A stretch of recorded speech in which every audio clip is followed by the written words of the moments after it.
ময়দানে লড়াই করতে ছেড়ে দিন, আমি লড়াই করতে প্রস্তুত। কথা একটু কম বলি, তাই অল্প কথাই বলবো।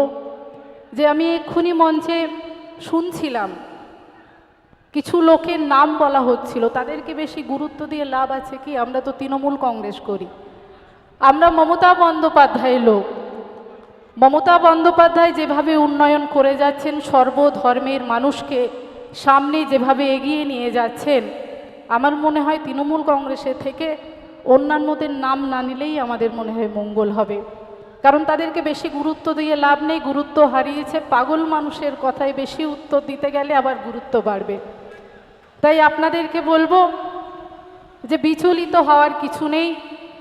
আমরা পশ্চিমবঙ্গের মানুষ, আমাদের রাজ্যের আমাদের মাননীয় মুখ্যমন্ত্রী এবং আমাদের নেত্রী মাননীয়া মমতা বন্দ্যোপাধ্যায় আমাদের যেভাবে দিক নির্দেশ দেন, আমরা সেইভাবে কাজকর্ম করব এবং আগামী 26 এই সন্দেশখালি দেখিয়ে দেবে। আজকে যারা বাইরে থেকে এসে বিভিন্ন বড় বড় কথা বলে যাচ্ছে, তাদেরকে উত্তর কিন্তু 26-এ দিতে হবে। আমি আশা করব আপনারা সবাই 26-এ সেই উত্তরটা দিয়ে দেবেন।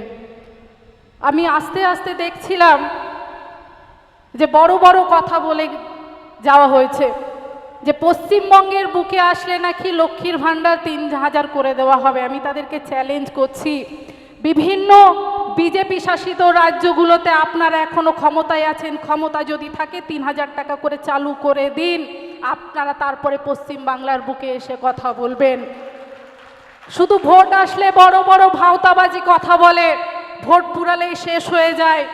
কারণ 3000 এই টাকা যেটা আজকে আমরা বিভিন্ন রাজ্যে দেখছি তারা বক্তব্যের মাঝে বলছে, কিন্তু মমতা বন্দ্যোপাধ্যায় ছাড়া আজ অবধি কোনো সাধারণ মানুষের কথা কেউ ভাবতে পারেনি।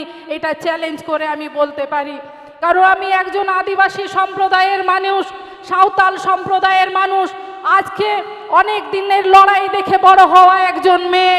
আমি দেখেছি যে আদিবাসী পিছিয়ে পড়া এসটি এসসি ওবিসি মানুষের কথা কেউ কিন্তু ভাবেনি। একমাত্র যদি ভেবে থাকেন তার নাম মমতা বন্দ্যোপাধ্যায়। তাই মাথায় রাখবেন, মমতা বন্দ্যোপাধ্যায় হাতকে শক্তিশালী করার জন্য যা যা করণীয় আমরা সব করব। যারা এই যে মিথ্যে কথা বলার জন্য বারবার এসে একটু সুরসুরানি দিয়ে চলে যায়, তাদেরকে ঘাড় ধাক্কা দিয়ে এই এলাকা থেকে বার করুন, তবেই শান্তিতে থাকবেন। আজকে মিথ্যে কথা বলে যায়, বিভিন্ন ধর্মের নামে উস্কানি দিয়ে যায়। আমি আদিবাসী সম্প্রদায়ের মানুষ হিসেবে বলতে চাই, আমি আসামে গেছি, আমি উড়িষ্যায় গেছি, ঝাড়খণ্ডে যখন বিজেপি শাসিত রাজ্য ছিল ঝাড়খণ্ডেও গেছি। সেখানে পিছিয়ে পড়া মানুষের অবস্থান আমি দেখে এসেছি। তাই বলি বন্ধু, আমরা যারা এসটি এসসি ওবিসি সম্প্রদায়ের মানুষ, এখনো সজাগ হওয়ার দিন। বিজেপির কথায় এদিক সেদিক আমরা যেন না হাঁটি, না হলে আমাদের আসামের মতো অবস্থা হবে, আমাদের অবস্থা উড়িষ্যার মতো হবে, আমাদের অবস্থা ঝাড়খণ্ডের মতো হবে, আমাদের অবস্থা দিল্লির মতো হবে। আজকে আসামের আদিবাসীরা কান্নাকাটি করে, আসামের আদিবাসীদেরকে নিজস্ব পরিচয়ে বাঁচতে দেওয়ার মতো অধিকার বিজেপির সরকার দেয়নি। উড়িষ্যার মানুষ বিজেপিকে জিতিয়ে আজকে হাহুতাশ করে। আমরা বাংলার মানুষ ভালো আছি, শান্তিতে আছি, এভাবে যেন সর্বধর্মের মানুষ একসাথে আমরা এগিয়ে যেতে পারি, এই দিকটা সবাইকে নজর রাখার আহ্বান জানাবো।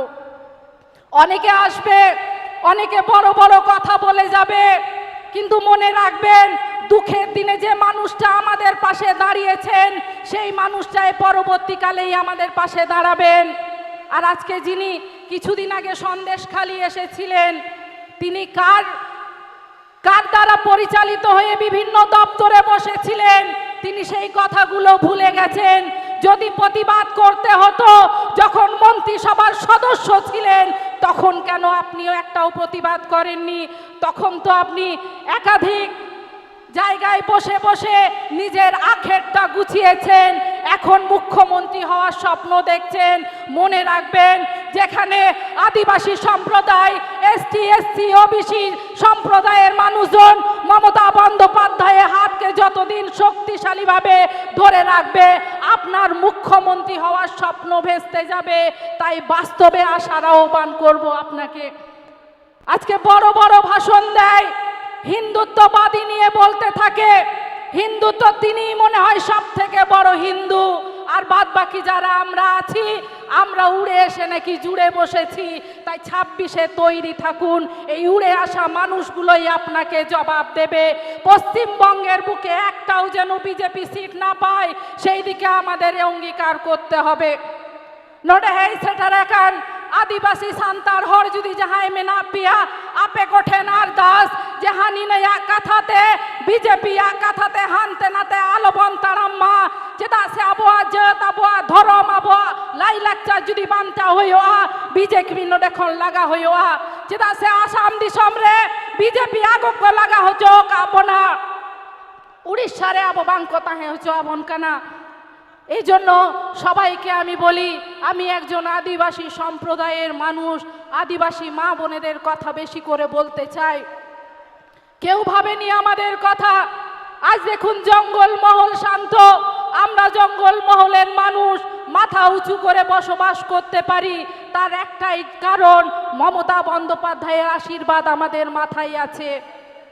তাই আপনাদেরকেও বারবার বলতে চাই, অনেকে আসবে বিজেপির নেতারা ধর্মের সুরসুরি দেবে। আজকে দেখুন আমি এই মঞ্চে যদি দেখি সর্বধর্মের মানুষ আমরা এক ছাদের তলায় বসবাস করছি, এক ছাদের তলায় এসে আমাদের কথা বলতে পারছি। আগামী দিন যদি বিজেপি আসে কেউ কাউকে রেহাই কিন্তু এরা দেবে না। তাই সাবধান হয়ে যান। বিজেপি শূন্য এই সন্দেশ খালি উপহার দিন আমাদের নেত্রী মাননীয়া মমতা বন্দ্যোপাধ্যায়ের হাতে, আমাদের নেতা অভিষেক বন্দ্যোপাধ্যায়ের হাতে। আমরা কিন্তু তখনই সবাই ভালো থাকব, সুস্থ থাকব এবং শান্তিতে থাকব। এই বলে আমি আরেকবার সবাইকে যথাযোগ্য স্থানে সম্মান, বড়দের প্রণাম, ছোটদের ভালোবাসা জানিয়ে আমার ক্ষুব্ধ বক্তব্য শেষ করছি। জয় হিন্দ, বন্দে মাতরম, মমতা বন্দ্যোপাধ্যায় জিন্দাবাদ।